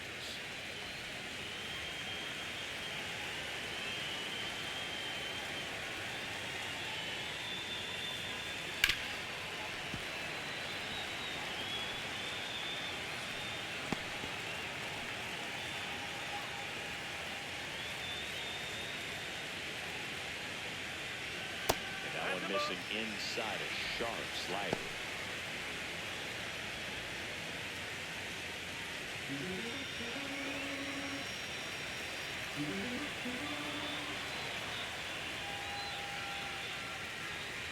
Strike 3, and that's 2 in a row.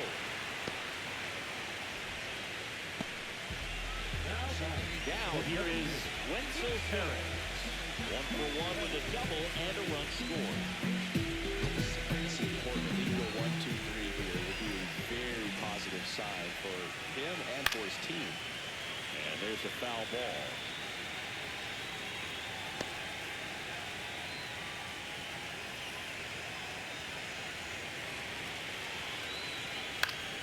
Foul ball there.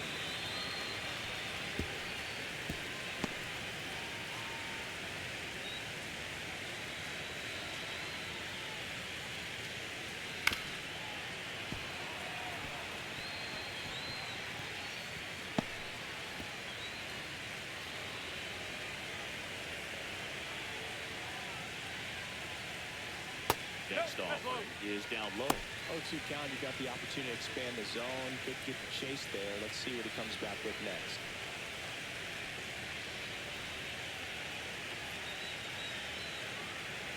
Two down, nobody on.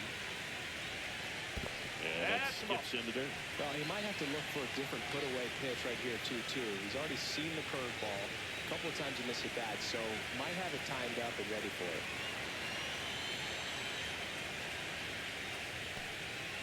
Spoils that one, and it remains 2-2.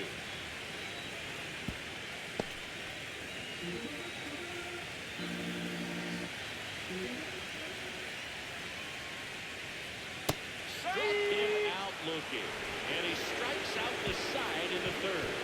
Impeccable command in that one. 3 batters, 3 strikeouts. That's electric stuff out there on the mound.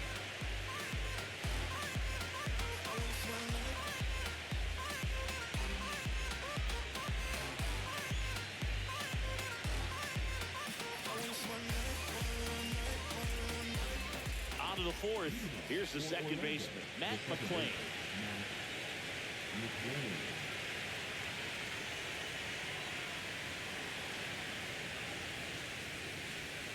That's down and in. Well, these players, as this game goes on, have to be more disciplined at the plate. So many of their outs have come from weak contact on pitches they're chasing outside of the strike zone.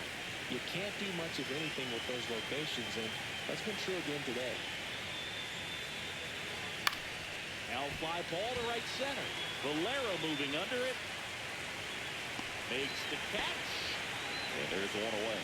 And as a pitcher, when the hitters are swinging at everything, you feel no need to challenge inside the zone. You just keep working the corners and expanding that strike zone and beyond, and they just keep eating right out of your hand. Swing and a ball lifted in the air. Penzone makes the grab. And a couple of quick outs. And now the catcher comes up to him. William Contreras. He's 0 for 1. Well, I got a chance to meet William during spring training as he was coming up trying to get to the big leagues. And this kid's got some ridiculous pop. Watched him on the backfield taking batting practice. All of his coaches would just kind of roll their eyes and say, this kid's going to be great, without actually saying the words. Then later that season, I got a chance to chat with Wilson, big brother, and ask him about little brother, and he smiled as well. Said, yeah, he's good, and gave me that look that I think he might be better than me eventually. 2 down, nobody on. Here in game 2 of the wild card series.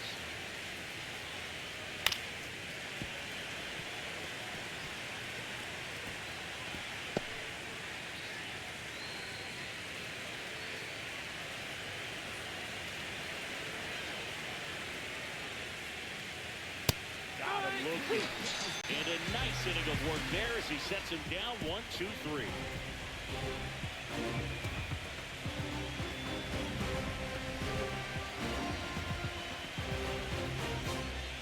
Frankie Montas taking over on the mound. Well, they didn't get much length out of their starter in this one, so they've got a lot of outs to eat up in that bullpen. I think they'll look for some length out of him right here if they can get it.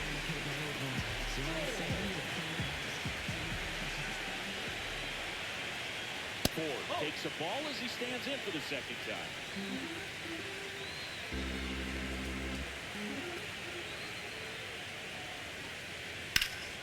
Swings here and blasts one left field.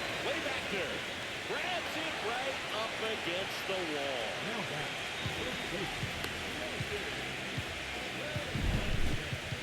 That's a really nice job right there. Great awareness, making the catch up against the wall. You see the perfect technique, feeling for the wall with the bare hand while keeping his eyes on the baseball as it's coming down, his glove in a good position to make the catch.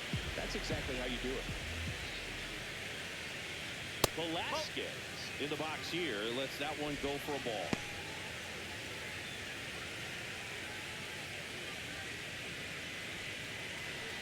Base is empty, one away here in the bottom of the fourth.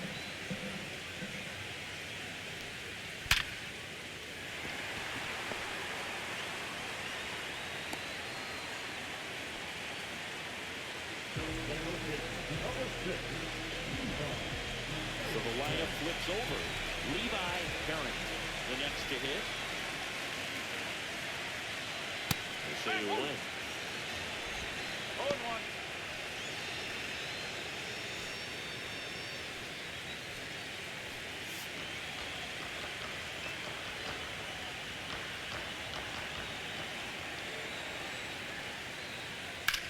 Left field, way back there. This one's got a chance. And it's caught just in front of the wall. That's just a really nice catch on the run right there. He's saved extra bases for sure. The pitcher's his friend. He'll give him a second to catch his breath before he's ready to deal the next pitch. So 2 down now, and here is Willie Castro. A walk, and he's also singled. Right down to shoot. That's strike one.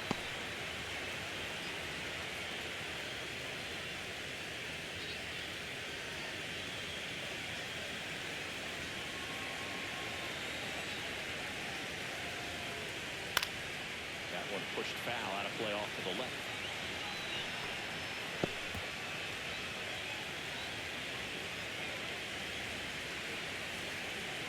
Two outs. Fights it off. We'll see another.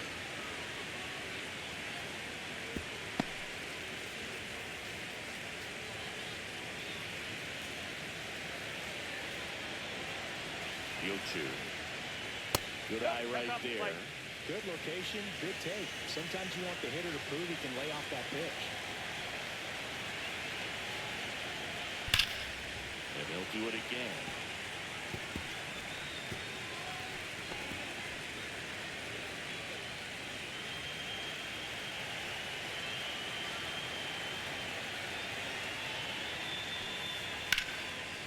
One out to right. Bowers sizes this one up, brings it in, and that will end the inning.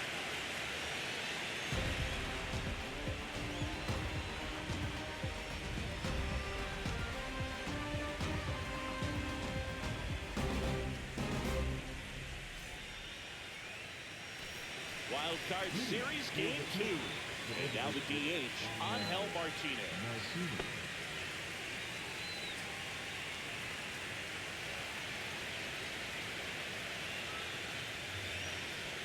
That one catches the corner for a strike. Well, these guys just lacking discipline at the plate in this ballgame. Chasing pitches has been a big part of the story. We've seen it quite a bit today. It's been tough for them to make contact at times, and it just doesn't look like they're seeing it very well as a group.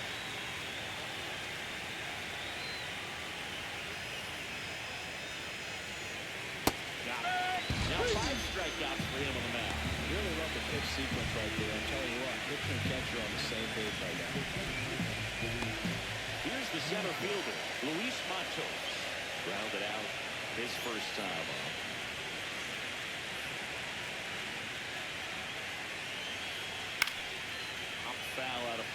to the right. And on the mound, you know confidence has to be pretty high with all of the swings and misses. He's had them eaten out of the palm of his hand pretty much all game.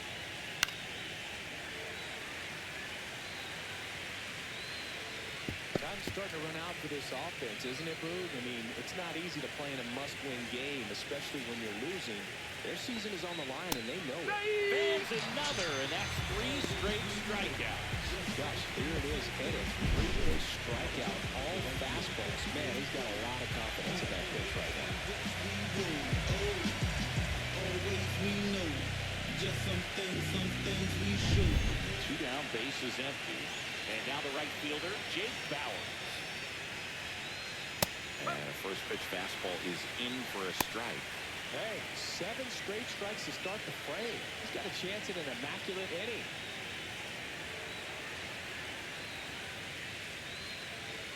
Chases that one upstairs. All right, there's number 8, 1 away.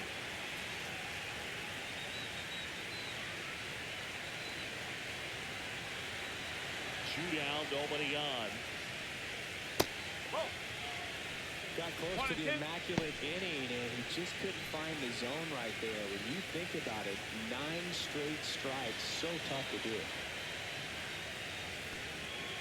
Make it 4 strikeouts in a row, just cruising along.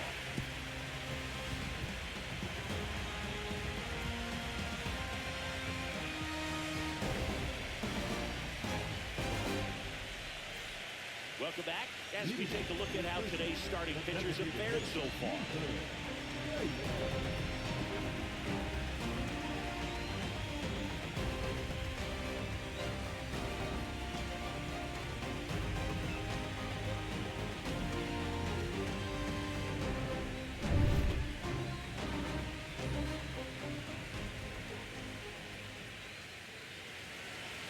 Not close with that one. And that is ball 1. You know, this group of hitters really impressing me with the quality of their bats in this one. It's been fun getting a chance to see them go to work. It looked to me like they really wanted to get to the starter early, get him out of the game before he settles in. So I'd say mission accomplished.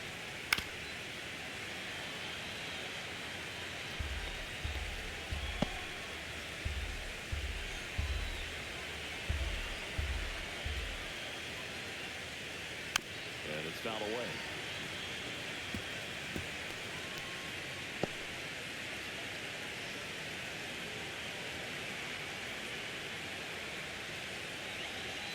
Keeps the at bat going with a foul ball.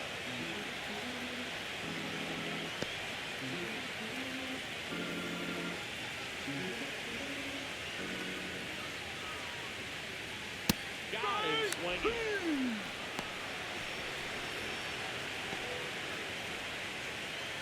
So digging in, Dominic Panzone. 0-2 in this one. Montas, 37 years young. He joined the team as a free agent. And first offering is fouled off.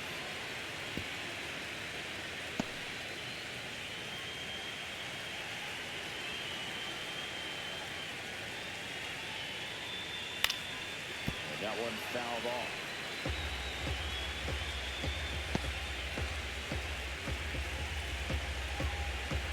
One down, base is empty. And now 1-2. 1 ball, 2 straight.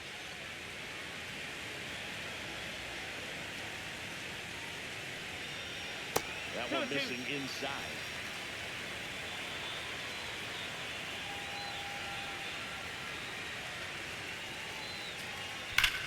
And that one hammered. And that ball is out of here. He sends one out the opposite way. And they add a run. It's 5-zip.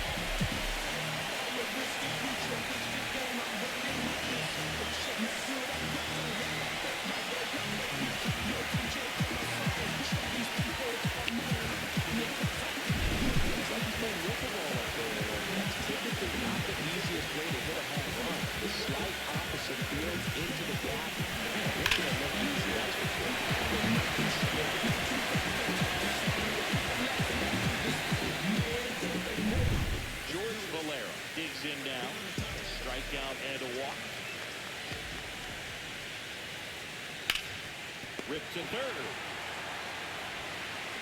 House tosses to first.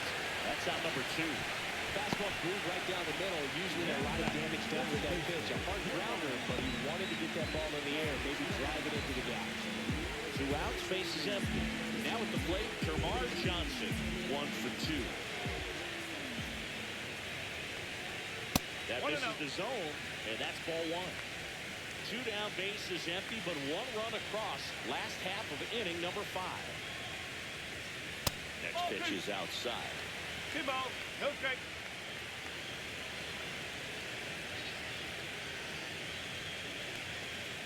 Ball. 3 outs.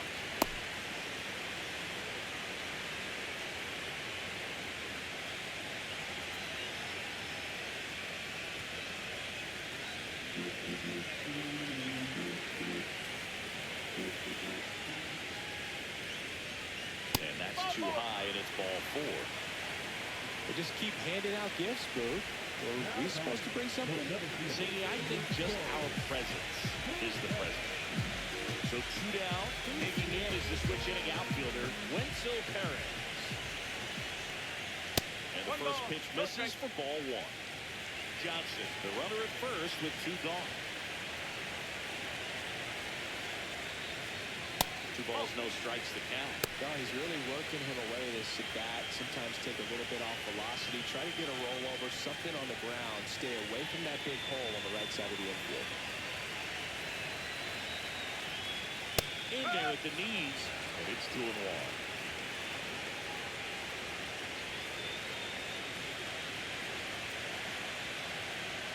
There's the strike.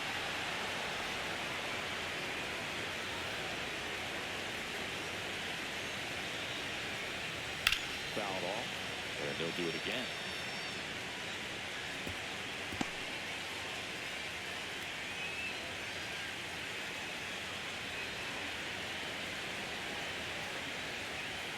That one just misses, and now it's filled up 3-2.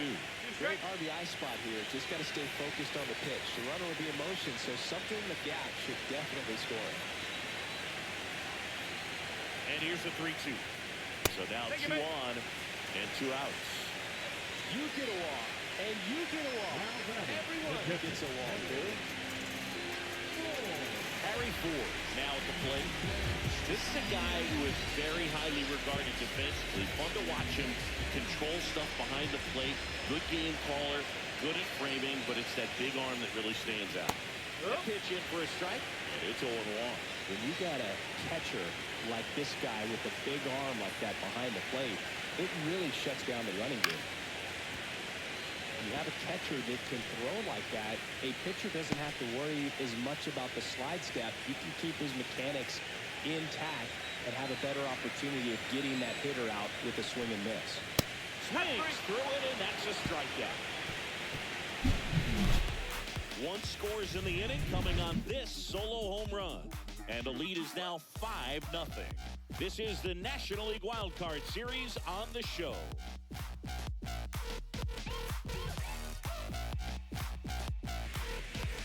And welcome back to the ballpark. Started the 6th, John Shelby with Chris Singleton.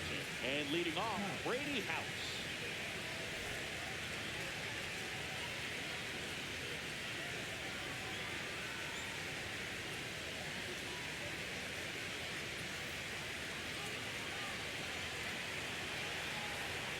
Smith back to work.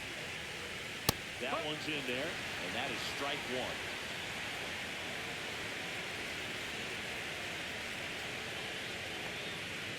Just missed. 1-1.